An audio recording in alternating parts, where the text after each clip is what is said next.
Hero ஒரு பொண்ணை love பண்ணிட்டு இருப்பாரு. அந்த பொண்ணு வீட்டில் இருக்க அப்பா அம்மா என்ன சொல்லுவாங்கன்னா, உன்னோட ஊர்லேருந்து என்னோட ஊருக்கு வந்து ஒரு வாரம் ஸ்டே பண்ணு. அந்த ஒரு வாரத்தில் நீ நல்ல பையனா இல்லை எப்படிப்பட்ட கேரக்டர்னு தெரிஞ்சு நான் பொண்ணை கொடுக்குறேன் அப்படின்னு சொல்லிடுவாங்க. ஹீரோ என்ன பண்ணுவாருன்னா, சரி ஓகே அப்படின்ட்டு பொட்டி படுக்கையெல்லாம் ரெடி பண்ணிட்டு ஒரு பெரிய பேக் எடுத்து அதில் ஃபில் பண்ணிட்டு அவரோட ஊருக்கு மெக்சிகோ கிளம்பி ஃப்ளைட்டில் போயிட்டு இருக்காரு.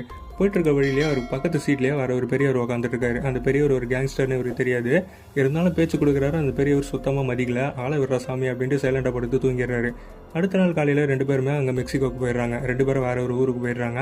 அப்போ போனதுக்கப்புறம் தான் தெரியுது கேங்ஸ்டர் வேற ஒரு பையை எடுத்துகிட்டு வந்துட்டாருன்னு. யாருன்னா இந்த ஹீரோட பையை வெறும் துணி மட்டும்தான் இருக்குது. அப்போ கேங்ஸ்டரோட பேக்கில் என்ன இருக்கும் அப்படின்னு தெரியாமல் இந்த ஹீரோ தெரியாமல் தூக்கிட்டு வந்துடுவான். தூக்கிட்டு வந்து அவனோட வீட்டில், அதாவது அந்த பொண்ணோட வீட்டில் திறந்து பார்த்ததுக்கப்புறம் தான் தெரியுது 8 பேரோட தலை இருக்குன்ட்டு. அந்த 8 பேர் தலையும் கேங்ஸ்டர் விற்று காசு வாங்குறதுக்காக கொண்டு வந்திருப்பான், யாருக்கும் தெரியாமல்.